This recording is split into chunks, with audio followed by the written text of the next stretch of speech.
SSC নিজে confuse, তাই বারবার বারবার করে ওরা তাদের জিনিস দেখাতে চাইছে, তাদের কিছু ডকুমেন্টস দেখাতে চাইছে। দেখুন, মামলা মিটে গেছে, কি দিয়েছে আমি জানি না। আর দ্বিতীয় কথা, আমাদের কাছেও এখনও কোনো কপি সার্ভিস হয়নি। ওরা তো হাইকোর্টে তো দিয়েই গিয়েছিল, সুপ্রিম কোর্টেও প্রচুর ডকুমেন্টস দিয়েছে, আবারও দিতে চাইছে। এখন নিজেরা কনফিউজ বলে তাই এটা ওটা সেটা দেখিয়ে যাচ্ছে। আমার সেটা মনে হয় আমরা কোনো রকম কপি এখনও অবধি পাইনি। যদি টেন্টেডদের বাঁচাতে না পারে তাহলে যেন পুরোটা চলে, যেটা রাজ্য সরকার চাইছে। এটা তো মামলার বিষয়বস্তু না যে অভিজিৎ গঙ্গোপাধ্যায়ের নাম উঠে এসেছে। বিচারপতিও একই কথা বলেছে, এটা কি মামলার বিষয়বস্তু? স্পেসিফিক নাম পাবলিশ করে দেওয়া উচিত ছিল, এই 15,000 জেনুইন। সেটা রাজ্য সরকার করেনি কেন আজ পর্যন্ত? সৎ সাহস থাকলে স্কুল সার্ভিস কমিশনের ওয়েবসাইট খুলুন, আজকে রাতেবেলা পাবলিশ করে দিন। রাজ্য সরকার স্বীকার করতে বাধ্য এবং স্বীকার করেওছে যে এখানে দুর্নীতি হয়েছে। সে পরীক্ষায় বসেনি, মন্ত্রীর মেয়ে ইন্টারভিউ বসেনি, সে চাকরি করছে। প্যানেলের নাম নেই, চাকরি করছে। যদি জিজ্ঞেস করা হয় যে মন্ত্রীর মেয়ে ইন্টারভিউ বসেছে কিনা, উত্তর আসবে না, তাহলে সে চাকরি করছে কি করে? রাজ্য সরকার এখন যেটা চেষ্টা করছে, যারা টেন্টেড ক্যান্ডিডেট তাদের চাকরি যদি না বাঁচে তাহলে জেনুইনরাও যান। একমাত্র রাজ্যের সরকারের এবং রাজ্য সরকার পরিচালনা করছে যে দল, সেই দলের দায়। তার যে মাথা আছে সে মুখ্যমন্ত্রী। এডুকেশন ডিপার্টমেন্টের তো অনেকেই জেলে গেছে। মন্ত্রী মশাই তো এখনো জেলে আছেন, প্রাক্তন মন্ত্রী মশাই। সমস্যা যে জায়গাটা সিবিআই তার ওপরে আর যাচ্ছে না।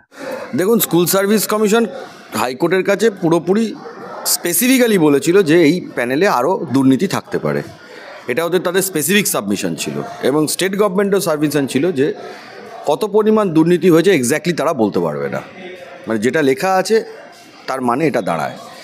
তো এটা যদি তাদের স্ট্যান্ড হয় বা সাবমিশনস হয়, কারণ কেউই তো দায়িত্ব নিতে পারছে না যে কতজন দুর্নীতি করে হয়েছে, তাহলে স্যাগ্রিগেশনটা হবে কি করে? এটাই আমাদের সুপ্রিম কোর্টের কাছে পুরো মামলায় এটাই আমাদের সাবমিশনস ছিল। আমার মতে রাজ্য সরকারই চাইছে এদের চাকরিটা চলে যাক, আমার মতে।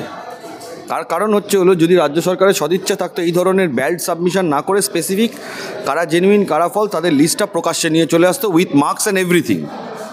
যারা জেনুইন তাদের বিরুদ্ধে তো কেউ কোনোদিন অভিযোগ করেনি, ভবিষ্যতেও করবে না। জেনুইনকে কেন তার বিরুদ্ধে অভিযোগ হবে? দেখুন, রাজ্য সরকার যদি এই স্ট্যান্ড নেয় যে আমরা বার করতে পারছি না কতজন জেনুইন আছে বা কতজন ফেক আছে, তাহলে কি করে চাল থেকে কাকড় বার করা যাবে? এটা দায়িত্ব তো আমি বার করলে হবে না বা সিবিআই বার করলে হবে না, এটা বার করতে হবে একমাত্র রাজ্য সরকার বা স্কুল সার্ভিস কমিশনকে। তাদের ছাড়া কারোর এটার এখতিয়ার নেই। তারাই যদি এখন এটা না করে তাহলে কে করবে?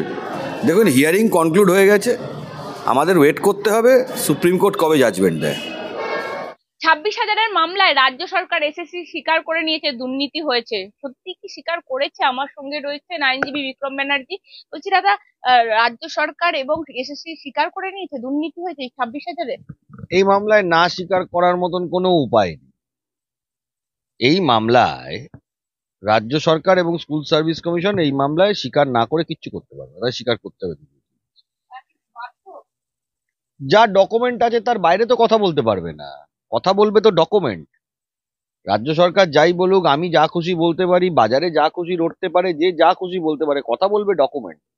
এই মামলায় যা ডকুমেন্ট আছে তাতে রাজ্য সরকার স্বীকার করতে বাধ্য এবং স্বীকার করেওছে যে এখানে দুর্নীতি হয়েছে।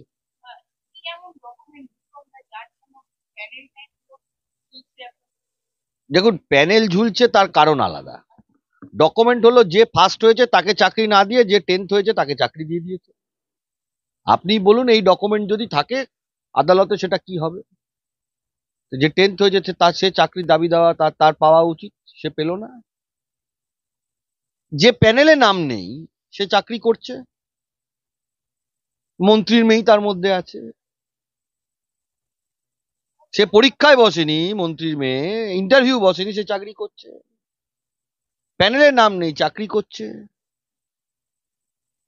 এই ঘটনা তো ছত্রে ছত্রে দুর্নীতি এখানে হয়েছে। তো রাজ্য সরকার এটা বলবেটা কি করে?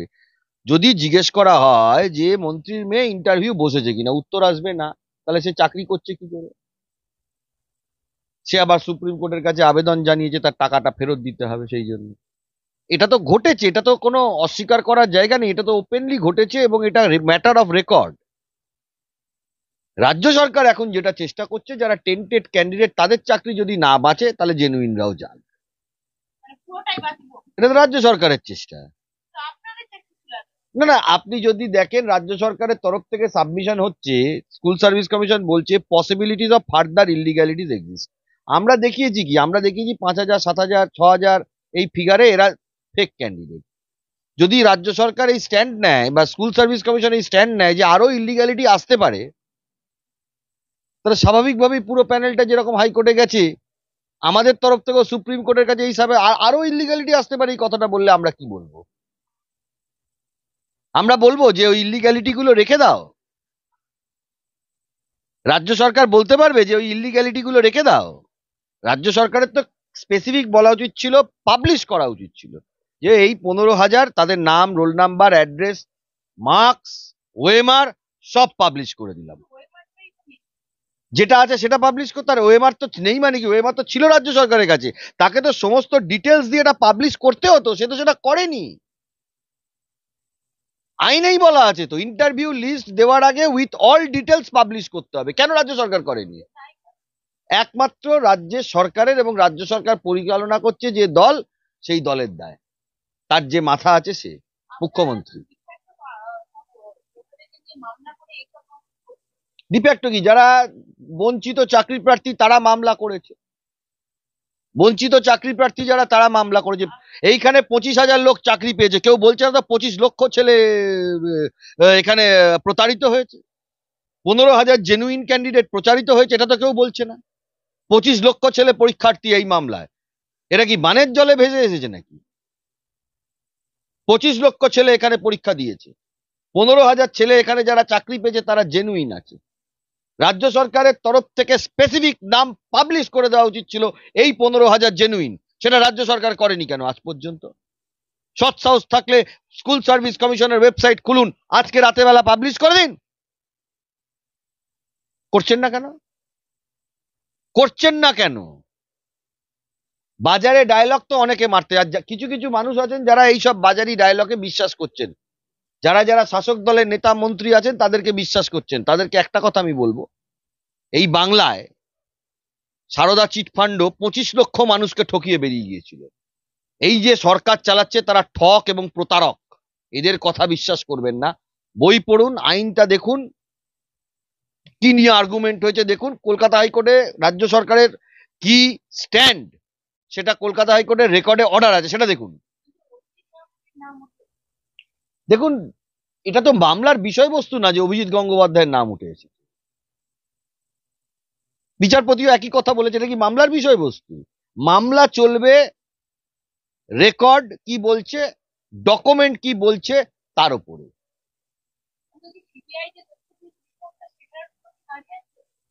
দেখুন, সিবিআই তথ্য দিয়েছে, সিবিআই যেটা তদন্ত করে পেয়েছে, তার বাইরেও তো অনেক কিছু আছে। সে দায়িত্বটা কে নেবে? আমি কালকে লিখে দেবো, লিখে দিই যে এরা এরা জেনুইন, বললে হয়ে যাবে তার চাকরি? এটা হাস্যকর কথা হবে না? একটা এই বিষয়টাও তো মানতে হবে, হাস্যকর তো এই বিষয়টাও হবে যে এই যে যারাদেরকে আবার পুনরায় পরীক্ষা দিতে হবে, তারা এখন কি করে প্রিপারেশন করবে এত বছর পর? দেখুন, এটা তো ঘটনা যে এত বড় একটা ঘটনা পশ্চিমবাংলায় ঘটেছে, 15,000 জেনুইন ছাত্রছাত্রী যারা বিপদে পড়ে গেল। 15,000 জেনুইন ছাত্রছাত্রী যাদের চাকরি হয়েছিল তারা বিপদে পড়ে গেল। না না, টোটাল আমরা তথ্য দিয়েছি 10,000। 10,000 আছে, 15,000 তার মানে 10,000 টেন্টেড আছে, মানে 15,000 জেনুইন। রাজ্য সরকার বলছে হলো 5,000, রাজ্য সরকার কিচ্ছু বলছে না, রাজ্য সরকার বলছে যে আরো বেশি হতে পারে, সেটা আমরা বলতে পারবো না। স্কুল সার্ভিস কমিশন বলছে 5,000 সামথিং, তার সঙ্গে বোর্ডের তথ্যও মিলছে না। এটা যদি হয় তাহলে কি করে স্যাগ্রিগেশনটা হবে? দেখুন, শুনানি শেষ, সব ডকুমেন্টস বিচারপতিরা পেয়ে গেছেন, ফাইনাল কি রায় দেবে সেটা তো আমরা আগে থেকে বলতে পারবো না, কিন্তু আমরা আমাদের যুক্তিটা বলছি। রাজ্য সরকার এইটা বলছে কেন? এটা তো দায়িত্ব রাজ্য সরকারের ছিল যে ভুল হয়েছে, অন্যায় হয়েছে, চুরি করেছি, এইটা জেনুইন, এটা ফেক, পাবলিকের কাছে দিয়ে দিত। এত পাবলিককে দিতে ভয় পায় কেন? তার মানে কি চুরি যারা করেছে তাদেরকে বাঁচাতে চাইছে? চুরি যারা করেছে তাদেরকে বাঁচাতে চাইছে? আর যারা যারা বিভিন্ন সময় আমি দেখছি এ মন্ত্রীর কাছে যাচ্ছে, নেতার কাছে, কিচ্ছু করতে পারবে না এরা। এরা প্রতারক, এই সরকারের নেতা মন্ত্রী এরা প্রতারক। আমার কথা বিশ্বাস করতে পারেন, আমার কথা বিশ্বাস নাও করতে পারেন। এই সরকারের নেতা মন্ত্রী আমলা যারা যারা আছে, এই সরকার পরিচালনা করছে, এই সরকারে যে দল পরিচালনা করছে, এরা প্রতারক। এদের কথা বিশ্বাস করবেন না। তিনি কি, তিনি গেছিলেন কেন এসএসসি চাকরি প্রার্থী মঞ্চে গিয়ে ওখানে বলেছিলেন কেন 5 মেম্বার কমিটির কথা? ওনার মনে নেই?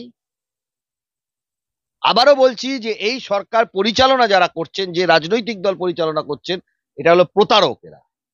এই বাংলাতে সারদা হয়েছিল, 25 লক্ষ মানুষ সর্বশান্ত হয়েছিলেন, তাদের টাকা চলে গিয়েছিল।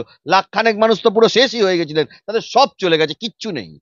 এই বাংলাতে হয়েছিল। তাহলে 25 লক্ষ মানুষ ভুলছিলেন। পরিবার পিছু যদি 4 জন করে হয়, তাহলে 1 কোটির ওপরে লোক হয়। মানলাম দুর্নীতি হয়েছে, কিন্তু এই দুর্নীতি যারা করেছে তাদেরকে কি জেলে ঢোকানো সম্ভব হয়েছে? তাদের সবাই কি জেলে ঢুকেছে? দেখুন, একটা অংশ তো ঢুকেছে, একটা অংশ তো ঢুকেছে। আপনি একেবারে যে কিছু হয়নি এটা তো আপনি বলতে পারবেন না। এডুকেশন ডিপার্টমেন্টের তো অনেকেই জেলে গেছে। মন্ত্রী মশাই তো এখনো জেলে আছেন, প্রাক্তন মন্ত্রী মশাই। সমস্যা যে জায়গাটা সিবিআই তার ওপরে আর যাচ্ছে না, এইটা নিয়ে আমাদের ক্ষোভ। তার ওপরে লোকটাকে ধরতে পারলে তাহলে পশ্চিমবাংলাতে কিছুটা অন্তত দুর্নীতি হ্রাস টানার আমরা জায়গা করতে পারতাম। কারণ এই শাসক দলের আমলে সেটা সম্ভব না। এবং আমি আবারও বলছি, পশ্চিমবাংলায় যত চাকরি, সরকারি প্রকল্প যারা যারাই পাচ্ছেন এবং করছেন, কেউ নিশ্চিন্তে থাকতে পারবেন না।